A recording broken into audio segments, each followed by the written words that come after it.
हाँ भाई,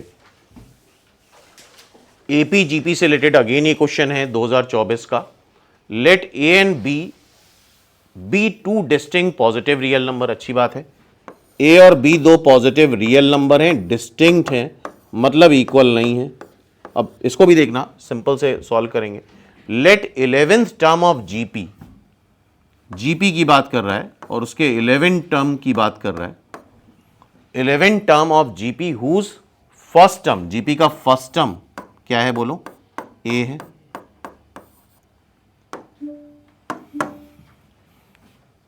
and third term is B, third term is B, दे रखा है थर्ड टर्म बी है। Let A and B two distinct positive real number. 11 term of GP, sentence को समझना,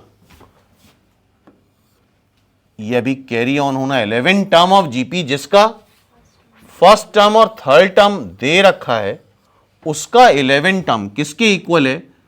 पीएथ term of another GP, ये दूसरी जीपी है, इसका पीएथ टर्म के बराबर है क्या? 11 टर्म फर्स्ट जीपी का और पीएथ टर्म सेकेंड जीपी का, जिसका फर्स्ट टर्म अगेन ए दे रखा है और जिसका फिफ्थ टर्म बी दे रखा है। ठीक है, दो जीपी हैं। अच्छा, दो जीपी हैं, फर्स्ट टर्म बोल ही दिया है ए है, तो इट मींस वो डिफर करेगा कॉमन रेशियो से। किससे डिफर करेगा? कॉमन रेशियो से। इसका कॉमन रेशियो स्मॉल आर मान लो, इसका कॉमन रेशियो कैपिटल आर मान लो। क्या एग्री हो? अब जैसे बोल रहा है थर्ड टर्म, थर्ड टर्म बताओ क्या आएगा जीपी का? A r square. क्या एग्री हो? तो यहां से आर स्क्वायर निकालो b by a, plus minus में आएगा लेकिन हम प्लस साइन ही प्रेफर करते हैं, तो ये आर आ गया, या फिर इसको बी बाई ए की पावर 1/2 लिख लेते हैं। इस जीपी का आर आ गया। क्या इस जीपी का 11 टर्म लिख पाओगे? इस जीपी का 11 टर्म क्या होता है? जीपी का 11 टर्म ए आर की पावर n-1 मतलब 10। जरा इसकी पावर 10 करो, इसकी पावर 10 करोगे तो आएगा b बाई ए की पावर 5। एग्रीड? तो b की पावर 5 अपॉन ए की पावर 4। ठीक है, अब देखो सेकेंड जीपी का, सेकेंड जीपी दिख रही है, सेकेंड जीपी का फिफ्थ टर्म, सेकेंड जीपी का fifth term capital R common ratio, fifth term कैसे लिखोगे? ये तो आर की पावर 4 क्या आ रहा है?